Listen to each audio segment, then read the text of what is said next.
All right, let's talk about mastering your mornings. Today, we're going to dive into how you can totally transform the start of your day. We're going to look at two really powerful and, well, completely different habits. One is a modern science-backed shock to the system, and the other, it's a gentle, ancient tradition. So, let's get right into it. You know the feeling, right? We've all asked ourselves this. Some days you wake up and it feels like you're literally fighting gravity just to peel yourself out of bed. But then other days you just spring up totally ready to go. So what is the difference? Well, a huge part of the answer has nothing to do with willpower. It's all about your biology. And that biology, it's run by something called your circadian rhythm. The easiest way to think about it is like your personal internal 24-hour clock. It's this ancient, deeply wired system that tells your body when to be alert and when it's time to rest. When that clock is in sync, you feel fantastic. But when it's out of whack, yeah, mornings can be a real battle. Okay, so to really master your morning, you first have to understand how this master clock of yours is wired. And it's actually a surprisingly elegant system that connects the outside world, like the sun coming up, directly to your brain's command center. And the process is actually pretty straightforward. So, when that morning light hits your eyes, your retina sends a signal straight to this tiny part of your brain called the SCN. Now, the SCN acts like the manager on duty. It tells your pineal gland, okay, that's enough melatonin for now, shut it down. And since melatonin is the hormone that makes you sleepy, when production stops, that's your body's natural wake-up call kicking into gear. But listen, biology is only half the story here. Your physical wiring gets you awake, sure, but it's your mental approach that really gets you energized. This is all about the psychological kickstart to your day. I just love this question because it really gets to the heart of it all. Is your morning a chore or is it an opportunity? Just adopting a mindset of discovery, of curiosity, can fundamentally change your brain's chemistry and set a positive tone for the entire rest of the day.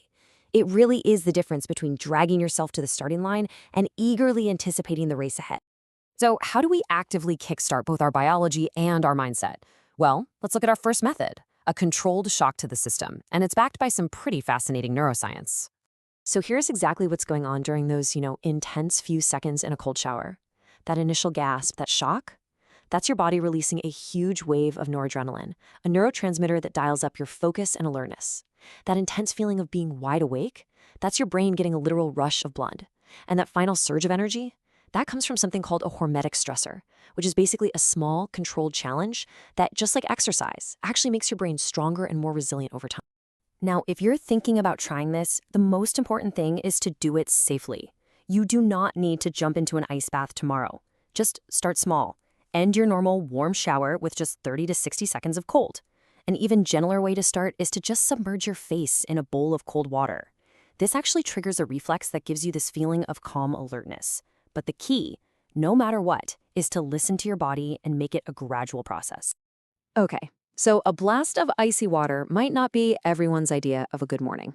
And that's totally fine, because there's a completely different approach, one that's gentle, it's warming, and it's been practiced for thousands of years. It builds a very different kind of morning ritual. So now we're shifting gears from modern neuroscience to ancient wisdom. This practice comes from Ayurveda, the traditional system of medicine from India, and it's all about a gentle, internal cleanse to start your day off right. The practice is called Ushapan. The name itself basically means dawn water or drinking at dawn.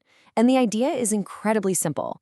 The very first thing you do when you wake up, before coffee, before anything, is drink a glass of warm water to gently wake up your internal systems. And this is where it gets really, really interesting. The ancient Ayurvedic concepts align almost perfectly with modern biological understanding. So Ayurveda says this practice kindles Agni, or your digestive fire. Modern science calls this stimulating gut motility. Ayurveda talks about removing ama, or metabolic waste. We understand this as promoting clearance through our kidneys and liver. And the idea of strengthening ojas, your vital essence, well, that's mirrored in what we now know about hydration supporting our immune cells. It's pretty amazing. And hey, this isn't just theory or old stories. Contemporary research is actually exploring these exact connections. A review in the World Journal of Pharmaceutical Science looked at how this simple habit supports things like digestion and immunity, and they found really strong correlations between the practice and positive health effects. So, how do you do it? It's as straightforward as it gets. The water should be warm or lukewarm. Definitely not scalding. You want to soothe your system, not shock it. 1 or 2 glasses is a great place to start, and the timing is everything. You drink it right after you wake up, on a totally empty stomach, before your body has started any other digestive processes. So we've seen two very different paths, right? The cold shock or the warm cleanse. But what's the big takeaway here? Why does any of this really matter in the long run? Well, it all comes down to the incredible power of small, consistent actions. I think this quote just says it all. We often think of losing energy as some big, sudden thing that just happens when we get older. But what if it's actually a really slow process? What if it's the result of us just neglecting the small daily habits that sustain us? Your morning ritual is a powerful way to start paying attention again. So here's the bottom line. It doesn't really matter which path you choose. Whether you opt for the invigorating cold or the soothing warmth, what you're really doing is practicing a small, deliberate act of self-care. You're training your body and your brain to be more resilient, and you are investing in your long-term health one morning at a time. Think about it. As our days get busier and more unpredictable, the morning is often the one part of the day that is truly ours to shape. It's a space of quiet potential. So the real question to leave you with is, how are you going to use that control to build a better day and ultimately a better future?